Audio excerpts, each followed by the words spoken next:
Olá, gente, Padre Joãozinho falando com você aqui com o programa Rema. Uma palavra inspiradora, um caminho, um discernimento.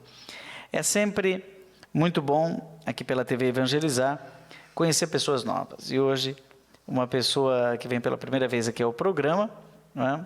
O marido dela já veio, o Diego você já conhece, tem um livro pela editora Ângelo chamado Emagreça Rezando, e hoje recebemos Mariana Pelósio, né? Agora, emagreça rezando, agora emagreça comendo, como é que é isso? Emagreça com equilíbrio, né? Acho que a oração também está na mesa, então acho que tá tudo ligado aí. De onde vem a Mariana com esse sorriso bonito? De onde eu nasci mesmo? Não sou de São Paulo. Você é paulistana. Paulistana. A gente não fala paulistana da gema, né? Só os cariocas que usam esse termo. Mas eu sou de Pinheiros, assim. Nasci na cidadezinha mesmo. No meio da poluição já. No meio da poluição. Com trânsito e tudo. Nasci na hora do almoço. Você já nasceu católica praticante? Já nasci católica praticante. Em berço católico? Em berço católico. Meu avô foi salesiano. Ah, o que ele era? Meu avô foi seminarista, e aí... quando o meu bisavô faleceu, né, o pai dele faleceu, chamaram ele de volta porque precisava cuidar da mãe dele lá em Juazeiro do Norte. Entendi. Arrimo de família, enfim, aí ele voltou, acabou conhecendo minha avó, e aí, enfim, tô aqui.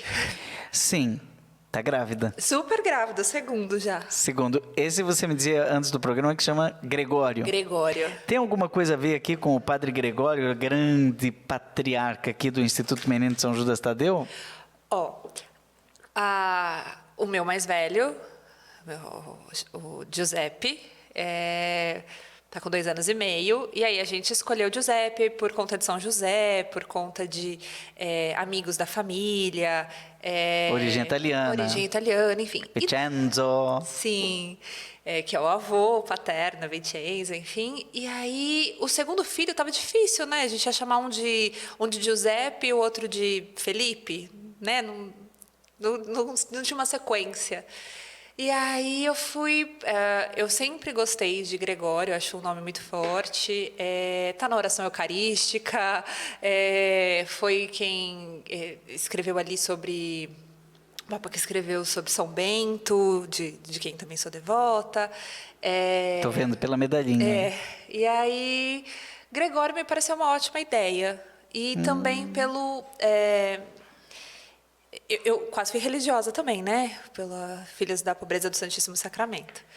E eu entendo que a escolha do nome, o onomástico, né? Jesus que pega e troca o nome de Pedro, esses nomes, o nome é muito importante, o nome determina um chamado. O nome traz uma identidade, né? Exato. E Gregório tem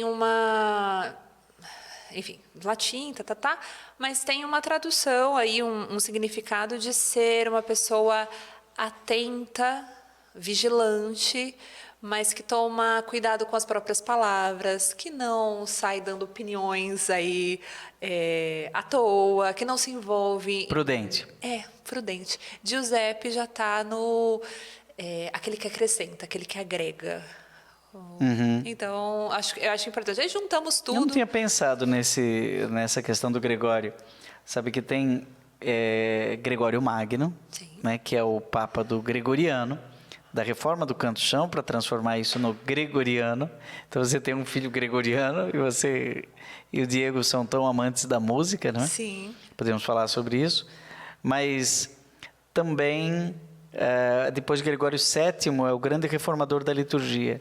Então nós temos de Gregório a Gregório 1000 anos Gregório VII. Então são 7 papas que se chamam Gregório.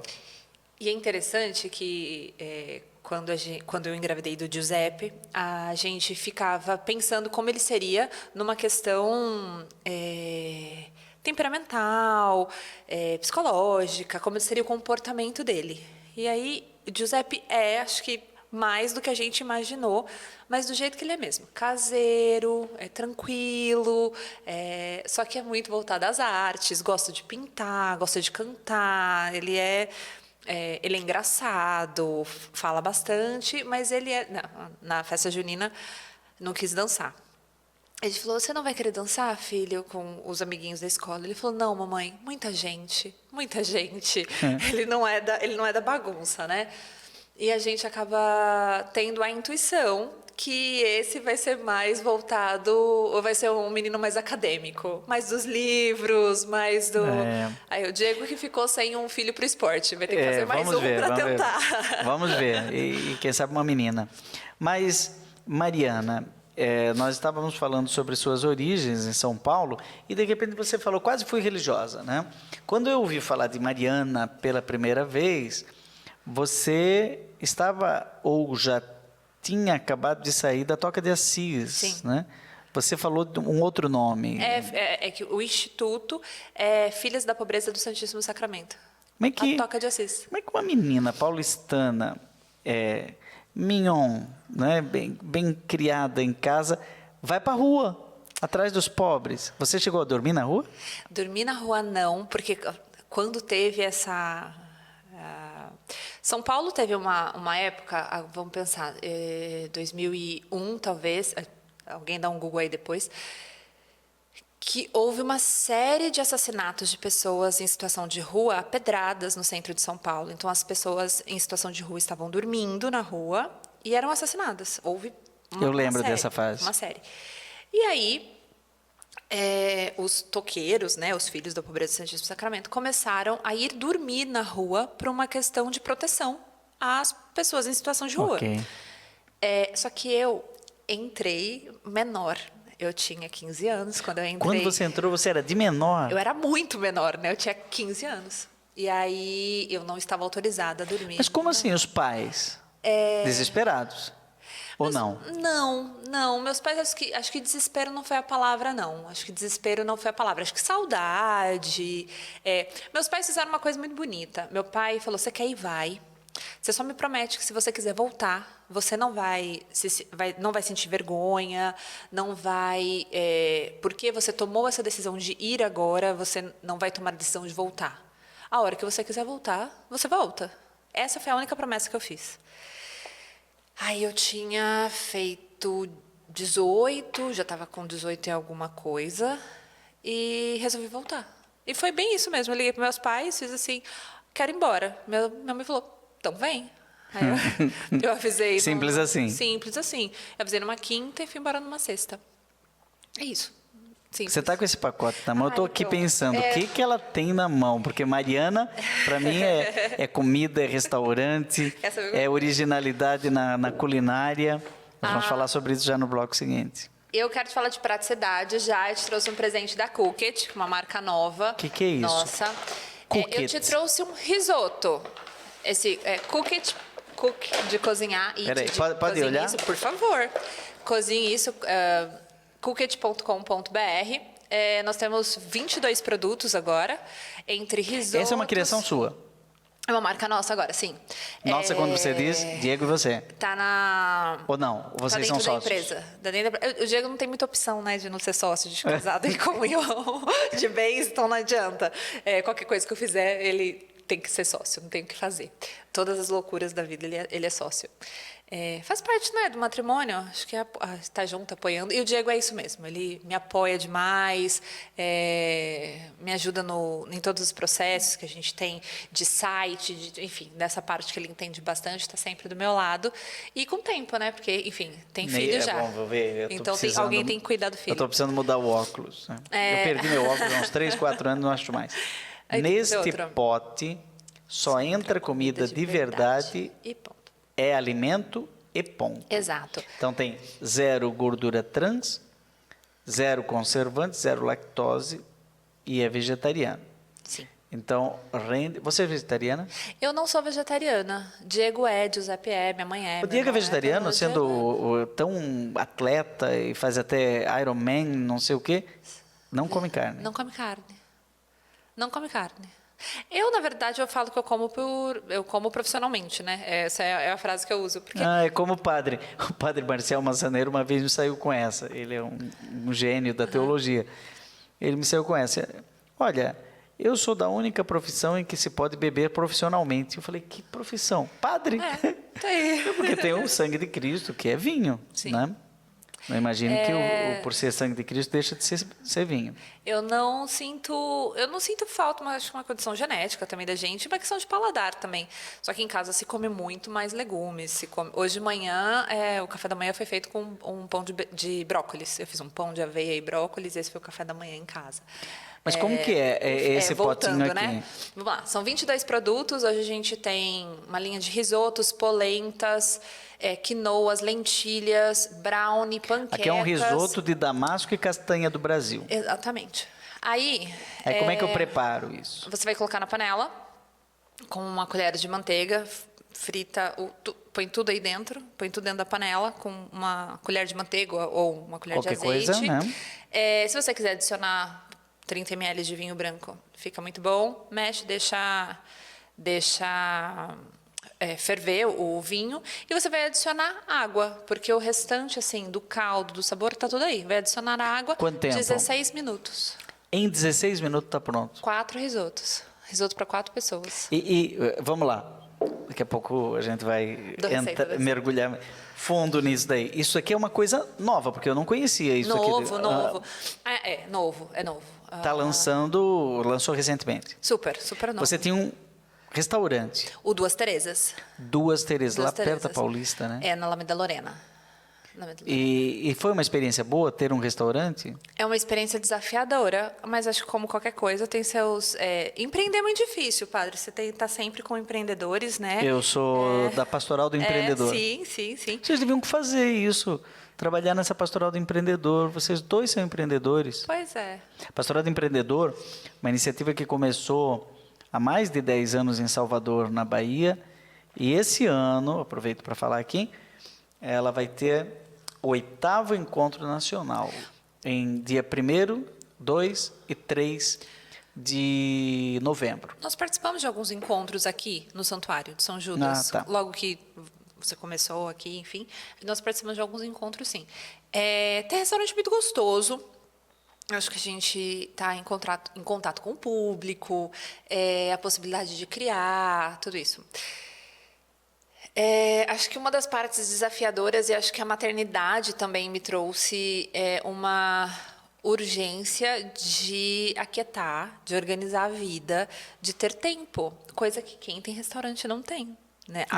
Absolutamente, porque o restaurante abre meio-dia. As coisas precisam estar prontas, você precisa estar com o restaurante aberto já, funcionando, funcionário lá dentro.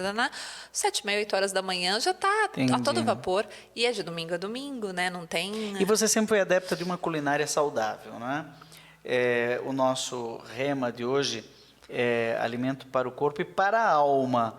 Sempre vê assim, a Mariana não quer só comida, quer alimento. Alimento é mais do que... o que entra pela boca é também aquilo que é saboreado, aquilo que é sentido, que é tocado, que é cheirado, não é? Que é visto. A comida tem esse potencial de alimentar não só o corpo, mas também a alma. Como que é isso? Tem, padre. Primeiro, eu acho que o alimento nos une em volta da mesa. Tem essa parte que é emocional, que ela é afetiva.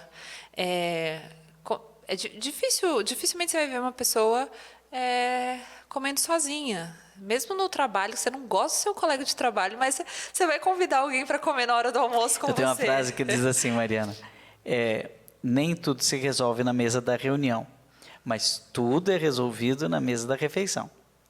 E sabe que foi assim o anjo Gabriel tentou resolver as coisas no templo de Jerusalém, na reunião com Zacarias, que estava lá no Evangelho de Lucas, capítulo 1, pode ir lá conferir. Mas Deus disse para ele, não, você tem que ir lá para a casa de Nazaré, uma menina, uma Mariana, né? Uma Maria que está em torno da mesa, preparando o almoço. O anjo não entendeu, o arcanjo, né? Não entendeu muito bem aquilo, mas é a mesa. Eu acho muito significativo que o primeiro milagre de Jesus é um casamento. Tá ali, é vinho, é uma celebração, são pessoas reunidas. Esse é o primeiro milagre de Jesus. Tá ali. E o último, porque não daria para dizer milagre, né? É a Eucaristia, que é uma mesa. Eu acho super significativo porque Jesus, sendo Deus, ele poderia ter escolhido um outro ritual, uma outra simbologia, uma outra coisa. Ele poderia ter feito qualquer coisa. Faça qualquer coisa em memória de mim. Ele teria escolhido outra coisa, mas ele resolveu fazer pão. Ele escolheu pão, ele escolheu vinho, ele escolheu Comida. Ele resolveu comer. E depois de ressuscitado, a gente podia imaginar que não teria mais. Pão, peixe, Jesus volta para comer. Volta para comer. Ele atravessa a parede, então não tem mais os limites do corpo, mas tem a fome. Né? Então, nós estamos diante de uma realidade que vai continuar no céu. Eu acho que no céu a gente vai comer. No céu tem pão? No céu vai ter alguma coisa, porque tem uma oração antes da refeição que diz assim: abençoai, Senhor, a nós esse alimento que vossa liberalidade nos concede, e dignai-vos, ó Rei da eterna glória, admitir-nos à mesa celestial. É a nossa oração tradicional dentro da congregação.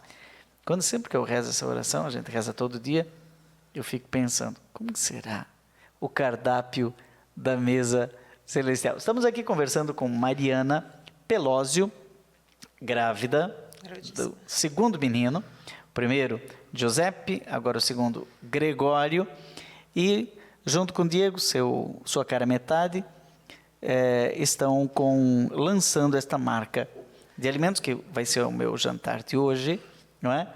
Cook It. Depois ela vai nos explicar melhor aí a logomarca. Coisas boas a gente precisa divulgar. Vamos fazer um breve intervalo e voltamos no segundo bloco, conhecendo mais destes remas, alimentar o corpo e a alma, com Mariana Pelósio. A gente volta já.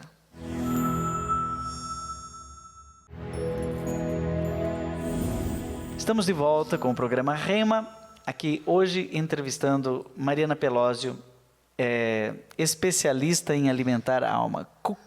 Cook It. O que é Cook It? Você estava explicando no bloco anterior, mas eu não captei. Cozinhe isso.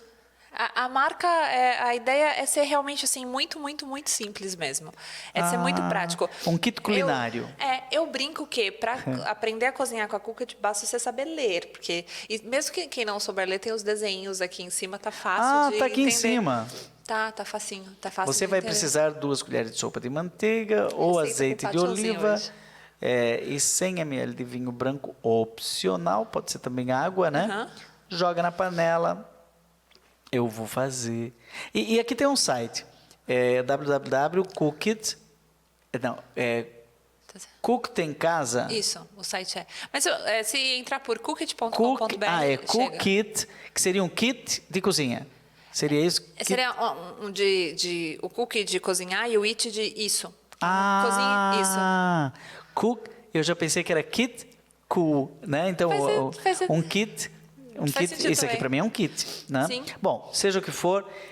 Entrega em todo o Brasil, senhoras e senhores. Cookitemcasa.com.br. Nas redes sociais, Cookit também, acho. Ali também você encontra receitas. Toda a linha, o e-book. Tem mais tudo. o quê? Além, esse aqui é o risoto. Você escolheu o risoto de damasco, mas teria o quê? Assim, a pessoa que entra lá. Risoto de fungo, risoto de abobrinha, risoto de tudo assim, beterraba, seco? Tudo seco.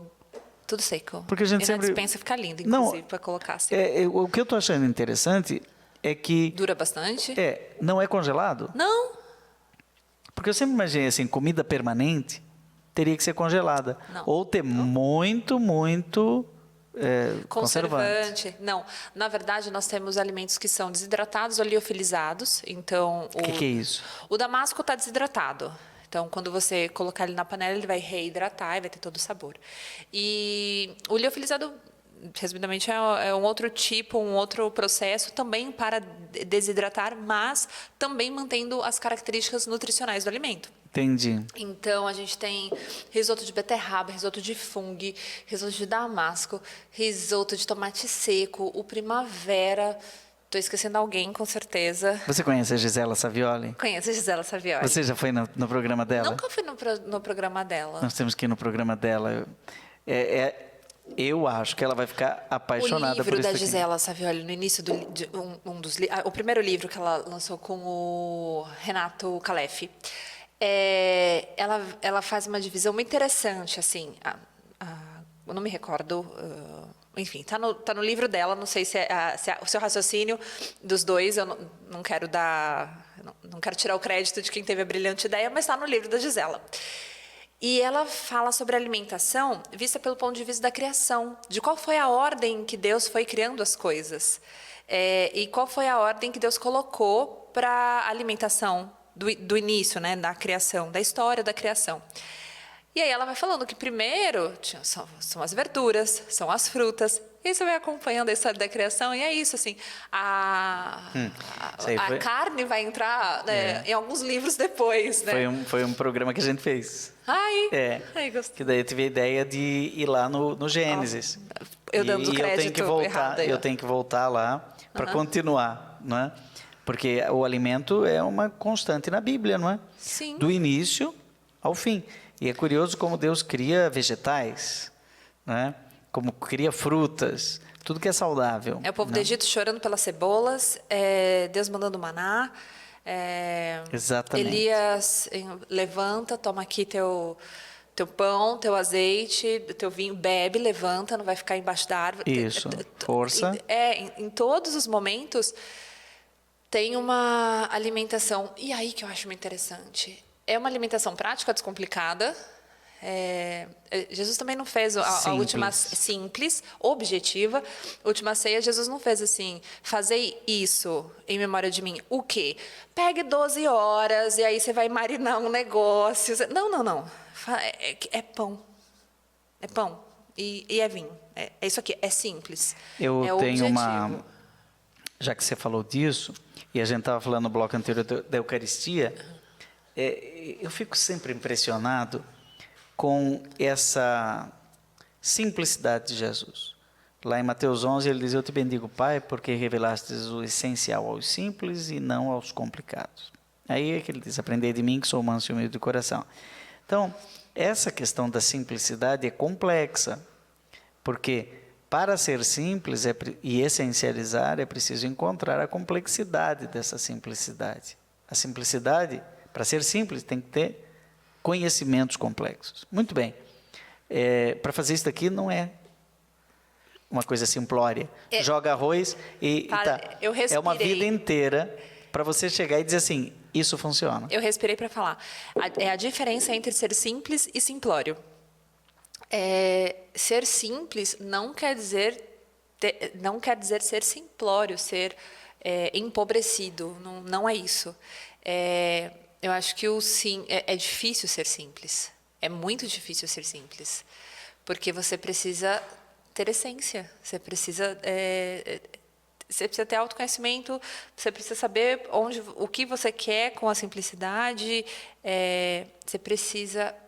Você precisa precisar de poucas coisas. Isso. Para ser simples o Papa Francisco, o menos é mais. Né? O menos é mais. E assusta, né? Estou falando do Papa Francisco na questão da simplicidade. É muito interessante o quanto a chegada do Papa tem vários momentos das pessoas chocando assim: ele não vai usar o sapato, oh meu Deus, ele não vai, a cruz, ele vai manter a mesma cruz. Assim, não, gente, é com isso que vocês estão preocupados? Porque você sabe a história do sapato dele? Me conta. A história do sapato dele está num livro que eu traduzi. Eu traduzi muitos livros do Papa Francisco para o português.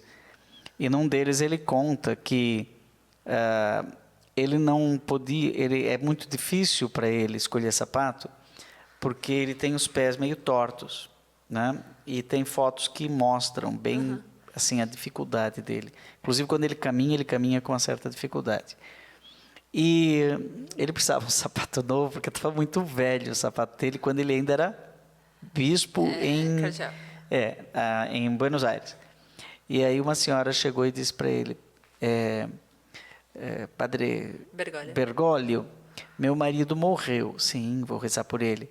Não, é que eu estou com uma dificuldade, eu não sei o que eu faço com as coisas dele. Aí ele já perguntou: ele tinha sapatos? E aí ela disse: tem. E qual era o número dele? Era o número dele. E o sapato dele era o sapato que ele herdou do amigo. Isso ele escreve, né? E é sobre isso, né? A simplicidade. Mas a simplicidade exige muito estudo. Eu conheci professores de Bíblia que falavam de Moisés como se tivesse sido colega de escola dele, né? Mas quanto tempo ele estudou de hebraico, aramaico, línguas como grego, latim, até poder ler a Bíblia de um jeito, colocando o texto no contexto, que daí aquilo se torna simples, né? E como é que você aprendeu a culinária? De casa, essa simplicidade, a dominar essa complexidade simples? Essa parte é engraçada. Minha mãe nunca foi muito adepta da cozinha, né? Ah, não? Não, tanto que a alimentação traz memórias afetivas, as nossas memórias gustativas estão muito ligadas ao que a gente comia em casa na infância. Inclusive, né, queria até falar rapidamente sobre isso, mas a importância que tem da alimentação da pessoa que gesta na construção do paladar. Não só quando a criança começa a comer. Normalmente eu pergunto para as pessoas, na experiência do jantar às cegas... O que é isso, jantar às cegas? Calma, stop. Vamos rapidinho, né? Jantar às cegas. O que é o jantar às cegas? Eu faço há 10 anos. A gente completa agora o número 400 do jantar. 400 do que exatamente? Do jantar às cegas, que é uma experiência sensorial. Então, as pessoas comem vendadas e a ideia... Você está brincando. Super convidado, padre. E aonde? Tem que ir. Acontece no Duas Terezas, mas é itinerante. O ano passado eu fiz em 9 estados no Brasil. Convida a gente. Jantar às cegas. Jantar às cegas. Nas redes sociais está como Jantar às Cegas Oficial. E a ideia é que a pessoa seja guiada pelo paladar. Então a gente não serve comida bizarra, não tem olho de cabra. As pessoas às vezes ficam com medo. Não, eu vou comer barata. Não é nada disso. Mas é uma jornada de autoconhecimento através do paladar, sobre os seus próprios sentidos, sobre as suas memórias, sobre a sua relação com a alimentação, sobre a sua relação com o silêncio, sobre a sua relação com os seus próprios sentidos, através do paladar. No Jantar às Cegas, eu costumo perguntar para as pessoas, qual é a primeira vez que a gente sente gosto na vida? Uhum. E depois de um breve silêncio, normalmente as pessoas me respondem, quando mama. Daí eu falo, não, a gente sente gosto na barriga. A gente sente gosto ainda Sério? no ventre. Sério. As primeiras semanas de gestação já começa a ser formado as papilas gustativas. O que o neném dentro da barriga não tem é referência, né? O sommelier de líquido amniótico, né? Tipo, o líquido da mamãe essa semana tá mais gostoso. Ele não tem referência de paladar. Mas o líquido amniótico troca a cada 48 horas. E o que a mãe ingere muda o gosto do líquido. E o neném tem reflexo de engolir. Porque, claro, ele tem boca. Sim. Ele tem língua. E ele tem que ter esse reflexo de deglutição. Isso é um dos exames que se faz para saber se a criança tem esse reflexo, porque ele precisa já saber engolir, ele precisa saber sugar. Por isso que o neném suga o dedo, suga o cordão umbilical. Lá dentro. Lá dentro. Porque quando ele nasce, imediatamente ele tem que aprender a mamar. Ele tem que saber mamar. Somos mamíferos, né? E aí ele tem que ter esse reflexo. E esse reflexo de sugar já vem dentro da barriga. E o neném sente o gosto já dentro da barriga. Mas o que para mim é mais interessante é que as papilas gustativas são formadas no início da gestação, acho que em torno da 7ª, 8ª semana. O que vai formar o nosso olfato também é bem no início da gestação. Antes da 20ª semana já são formados os tubos auditivos, então a criança ela consegue ouvir. Se você colocar hoje para o Gregório uma lanterna aqui na minha barriga, tem reflexo de luz. Então, a visão também está ali formada. E beleza, isso é biológico, a gente aprendeu isso na escola, mas eu acho isso muito interessante porque tudo isso é feito antes da gente respirar.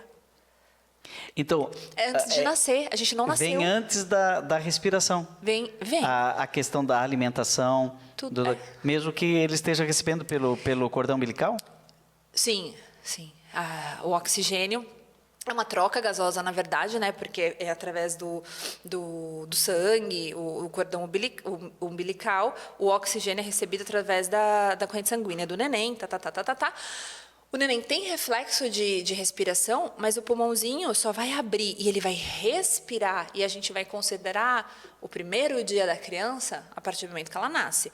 Só que ela já teve toda essa experiência dos sentidos antes. Se eu cutucar o Gregório, ele Ele sente. Ele reage. Ele reage à voz do Giuseppe. Giuseppe, a hora que chega da escola em casa, ele pula, porque ele sabe que é a voz do irmão. Já são amiguinhos. Ele tem, então, a gente tem esse reflexo. Falando um paralelo rapidinho que a gente falou sobre a ordem da criação na alimentação, a nossa ordem de criação, eu também acho interessante, que primeiro nós temos todos os sentidos, depois a gente vive. Então, se eu penso em colocar algo em ordem de prioridade, na criação Deus priorizou os nossos sentidos, depois, entre aspas, né, a vida, o nascer, no caso, o respirar. Então, é quase como assim, se você não sente, se você não está alinhado aos seus sentidos, você não tem... Para que respirar? Essa Vida é a plena. ordem. Sabe, por exemplo, sabor, né? Sabedoria, saber com sabor. Eu posso saber com saber, então é teoria. E pode ser inútil. Agora, eu posso ser um sábio, então eu sei com sabor, porque eu saboreei aquela verdade. Então, a gente come palavras, a gente come outras coisas que não só alimento. É a mesa da palavra. Isso. Aliás, a palavra é um pão. Sim. A palavra de Deus é alimento. Então, curioso, eu ia dizer antes, depois a gente foi por outro caminho, mas Jesus, na última ceia, ele pega o pão, não é? E diz, isto é meu corpo, não é? Mas ali na frente dele tinha outras coisas. Por exemplo, o cordeiro. Então, na missa tem um momento que para mim é muito forte no sentido da simplicidade da Eucaristia, dessa simplicidade de Jesus, simplicidade litúrgica. Ele não complicou, ele simplificou. Então, a gente levanta o pão, aliás, uma migalha de pão eucaristizado, e diz, eis o Cordeiro de Deus. Quer dizer, se ele tivesse pego o cordeiro, imagina a complicação que seria para celebrar uma missa. Mas eu ia falar, eu tive aulas com um líder religioso de outra religião, enfim, por conta da gastronomia. E aí ele dizia uma frase muito interessante, que era assim, não tem um jeito mais fácil do que dominar um povo, do que complicar a vida na alimentação. Então, algumas religiões realmente te deixam complicadas, porque você tem uma série de proibições ou uma série de regras, e aí você fica... não tem um jeito mais fácil de dominar um povo do que complicando a vida dele. Ou seja, um povo livre é um povo simples. E descomplicado. Descomplicado. Mas realmente, imagina se Jesus tivesse feito, vamos fazer este cordeiro em memória de mim. 12 horas. Não, porque a gente levanta um pão e diz que é um cordeiro. Né? Eis o Cordeiro de Deus. Não é cordeiro, aquilo é um pão. Não é? Então, Jesus, na Eucaristia, ele nos ensina a simplificar. Assim, não complica. Né? Não complica. Não complica. Simples. Simples é melhor. Estamos aqui entrevistando Mariana Pelosi, esposa do Diego, mãe do Giuseppe e do Gregório, que está quantos meses? Estou de 6. 6 meses, como Isabel. 6 meses e um pouquinho. Como Isabel. Não é? E que vai ser o nosso gregoriano. Será que vai ser músico? Né? Vai cantar gregoriano? Lá em casa, a gente acha que ele vai ser dos livros. Dos livros, acadêmico. Um verdadeiro Gregório. Acertamos muito Magno. no Giuseppe, porque a gente achava que o Giuseppe seria realmente Giuseppe. Agora vamos ver do Gregório como vai ser. Vamos fazer um breve intervalo e voltamos para o último bloco, conversando com Mariana Pelosi.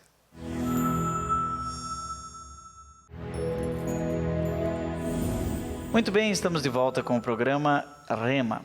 Um caminho, uma estrada, um discernimento. Você sabe, Mariana, que Rema é uma palavra em grego que significa promessa, palavra inspiradora, desígnio de Deus, vontade de Deus. Você escolheu como Rema para o programa de hoje alimentar o corpo e a alma. Já falamos bastante sobre isso. Mas você acha que tem alguma ligação entre alimento e fé? Sem dúvida. No Evangelho tem uma parte que eu gosto muito, inclusive, Normalmente eu rezo e falo, Jesus, foi o Senhor quem disse aqui, né? Que é comer e beber sem nenhuma paga. Na Bíblia tá ali, né? Jesus multiplica o pão e o peixe. O alimento tá sempre ali envolvido. Jesus anda com os discípulos e deixa colher o trigo. Então, tá sempre muito ligado. É que a gente atropela a alimentação desde sempre. E no dia a dia a gente também atropela a alimentação. Como assim? Eu acho que a gente não entende tantos esses significados, a gente não para perceber nem para saborear. É difícil a gente... acho que eu nunca Fast food. Eu nunca vi uma homilia, por exemplo, no Evangelho, nesses momentos em que a gente tem o alimento tão escancarado,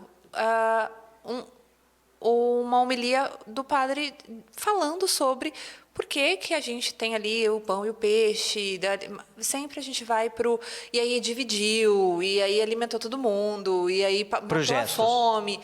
Exato. Não, se você parar para fazer uma leitura só de Jesus, do ponto de vista da alimentação, é fantástico. Não é? Porque é do começo, você falou, né? O primeiro milagre já é esse. Mas ao longo da vida dele, ele sempre está em torno de uma mesa. Por exemplo, os discípulos de Emaús reconheceram ele no partir do pão. No partir do pão. Mas vamos pegar uma ceia mais simples lá. Betânia, né? Manda minha irmã aqui para a cozinha, né? Tava lá, Marta servindo. Marta, te preocupas com muitas coisas. Depois, Mateus, hoje eu vou cear na sua casa. Você na sua casa. Zaqueu, terminando a mesa. Eu acho desce daí que eu vou cear na sua casa. Então eu tô com fome. Dá um jeito. Jesus gostava de comer. Ele era ali da mesa do vinho. Ele foi acusado de beberrão e glutão. Pois é, ele come com as prostitutas e os cobradores de impostos. A alimentação está no centro da mensagem de Jesus. Às vezes a gente não se dá conta. E no Pai Nosso está aí. O pão nosso de cada dia nos dai hoje. E eu acho mais interessante também, nessa questão de fé, é que foi exatamente como abrimos aqui. Estava no primeiro bloco a gente falando sobre isso. A alimentação e fé... eu estava falando como a alimentação nos une junto, porque a gente está sempre compartilhando. Comensalidade, né? Jesus está sempre dividindo. Então, é no partir do pão que se reconhece. Jesus multiplica o pão e o peixe. Na última ceia, Jesus distribui o pão entre os discípulos. Então, a alimentação, a fé, ela está sempre no compartilhar. Está sempre no compartilhar, né? Eu sou o pão da vida, ele se define como alimento.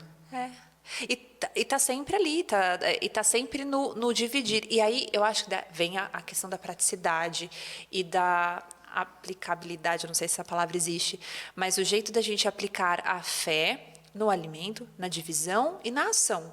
Porque logo depois vai vir São Tiago falar, a fé sem obras é morta.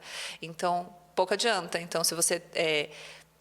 dá para ligar tudo, né? Tipo, se você tem o dom, não importa o dom que você tenha, ele tem que estar a serviço, você tem que dividir. De nada adianta, você faz um pão super maravilhoso, super incrível, e você não divide. O que Jesus mostra para a gente é que é na divisão, é na celebração, é no estar à mesa, no estar com os outros. E essa questão, a gente estava falando aqui da Gisela Savioli, né? Ela é uma nutricionista, esposa do Dr. Roque Savioli, muito ligados à Canção Nova, e nós conhecemos os livros dela, e até programas de televisão, mas sempre tem alguns alimentos que para o universo dos nutricionistas, né, são complicados, por causa do glúten, e por causa da lactose, né? Como que você vê essa questão da nutrição saudável? Eu gosto da palavra salutar, sabe por quê? Porque salutar é tanto saudável quanto salvífico. Tem que estar na verdade, né? Tem que estar na verdade. Se o alimento for de verdade, a gente volta para a fé, que é a mesma coisa. Uma fé que engana, uma fé que enfim, ela não vem de Deus, e a gente sabe que Tem não é alimento que... fake. Exato. E daí a gente tem os alimentos fakes, os alimentos que são muito chamados de calorias vazias, e normalmente esses são os mais saborosos. São os mais saborosos. Você tinha me perguntado como é que eu comecei, e eu falei, é muito engraçado, porque minha mãe não é dada à cozinha. Tudo que ela faz é muito gostoso, mas minha mãe nunca gostou muito de cozinhar. Minha mãe tem cozinhado agora, e ela começou a cozinhar mais, a se interessar mais, a pesquisar mais por uma questão de saúde. Mas eu cresci e as minhas memórias, e daí a gente começou a falar sobre os sentidos, o gosto da barriga, o gosto da infância. Eu brinco que o meu desvio de caráter é gostar de gelatina. Porque gelatina, para mim, tem um sabor de infância, é um sabor de memória. E não é legal? Gelatina é uma coisa ruim? Gelatina. Por favor. Gelatina é açúcar e corante. Gelatina é açúcar e corante, basicamente isso. A gente tem hoje, só que com menos acesso, uma gelatina feita à base de algas e que aí nós poderíamos fazer com fruta. Que é o que, por exemplo, eu faço em casa, dou para o Giuseppe, porque a minha infância teve sabor de gelatina? De gelatina, fantaúva, essas coisas. A infância do meu filho não vai ter esse sabor. Porque depois é muito mais difícil. Já algumas pessoas ficam, ai, que dó, o Giuseppe não come açúcar. E as pessoas ficam assim, ai, meu Deus, que dó, ele já tem 2 anos, é uma coisinha de criança. Eu falo assim, não é, porque depois ela vai ficar dependente. Por quê? Porque está ligado ao nosso emocional. É a nossa memória. Entendi. Provavelmente o senhor também tem um alimento seguro. Um alimento que, quando você está triste, é um alimento que você busca. Ou é um alimento, ou é uma bebida. Interessante. Quando você está nervoso, alguma coisa... você passou um dia estressante, você faz assim, não, hoje eu mereço tal coisa. Uma taça de vinho. Você merece, hoje eu mereço uma taça de vinho. Há uma memória ali, há um alimento reconfortante que te lembra alguém, que te coloca num lugar, que te coloca num lugar especial, que mexe com os nossos sentidos. Voltando para a nossa conversa, o paladar é um dos primeiros sentidos a serem desenvolvidos. Então, tá tudo ali. Você sabe que essa questão do vinho, quando eu morei na Europa, eu achava muito curioso, né, na Itália, que eles tinham o vinho como bebida habitual na refeição, no almoço e no jantar. Pensei, puxa vida, será que isso não gera uma população alcoólatra? Mas eu não via isso lá, né? Era uma taça e acabou, tem um limite, né?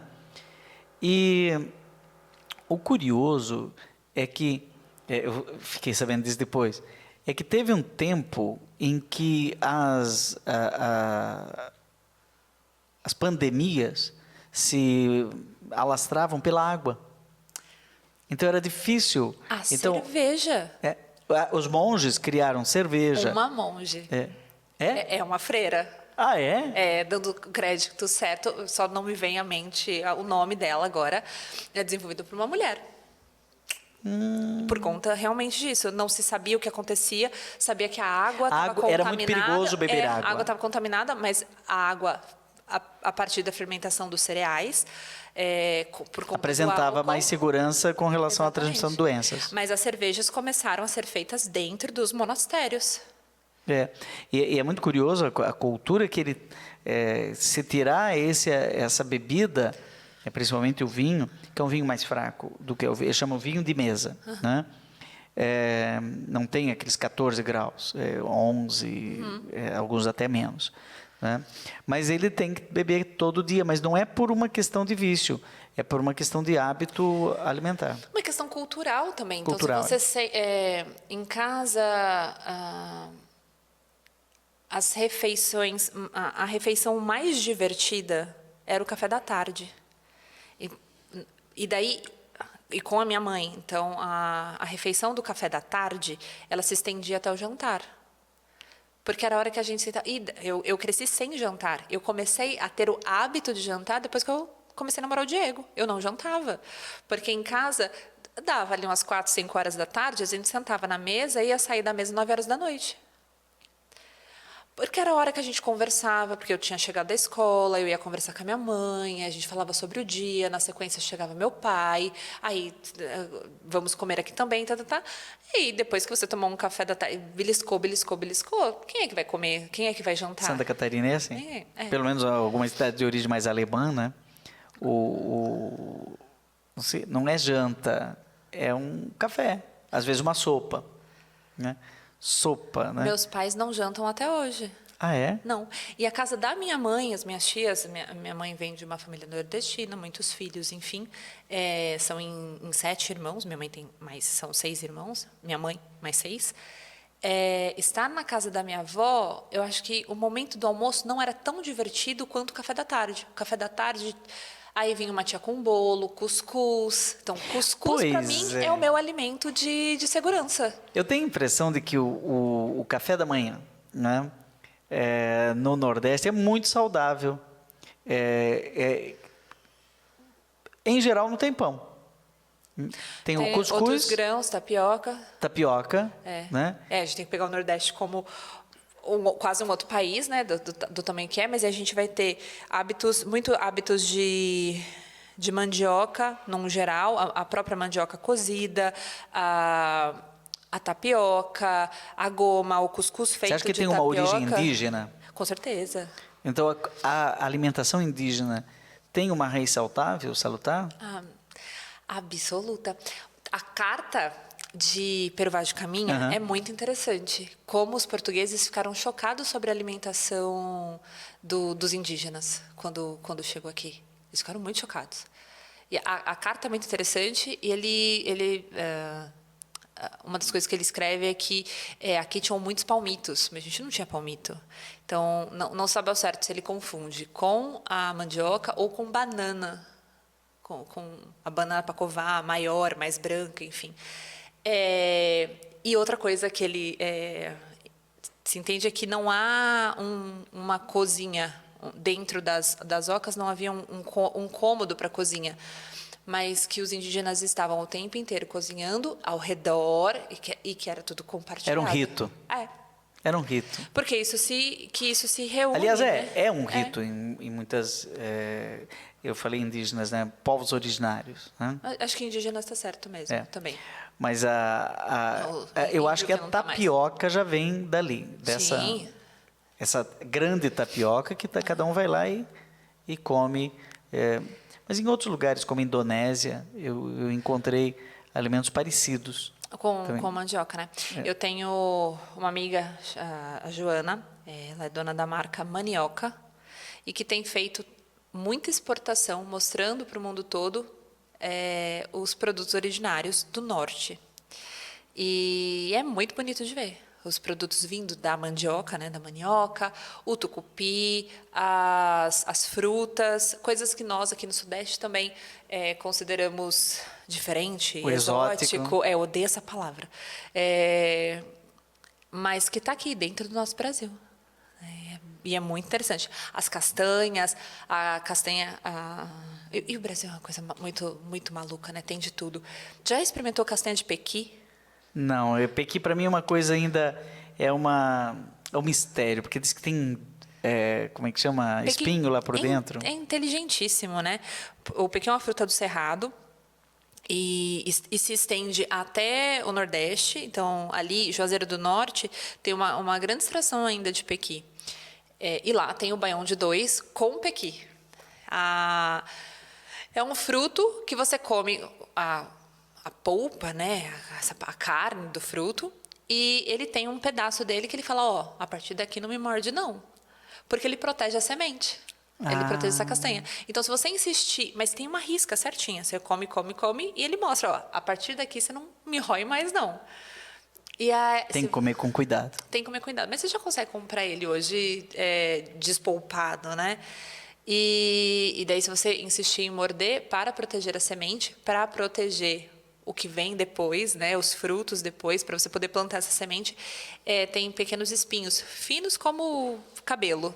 E aí você não consegue tirar da língua, você vai ter que fazer uma raspagem. Nossa, nem me fala. Mas você não precisa comer dessa maneira. Hoje você consegue comer. É que eu estava com ele na boca lá em Picos, no Piauí. Alguém gritou. E alguém disse, só toma cuidado para não morder, porque... Aí eu... Mas dá pra tirar. E ele tem uma castanha. E é uma castanha saborosíssima. E a gente mesmo, no Brasil, a gente não consome. Castanha de baru. Também cerrado, fruto do cerrado. E a gente também não consome. Para mim é uma coisa maluca. Houve uma epidemia agora, né, de pistache no Brasil, que a gente não produz, no caso, e aí importa-se, sendo que a gente tem baru, pequi, caju, muitas castanhas. Um monte, a gente não tem necessidade e a gente ainda não experimentou.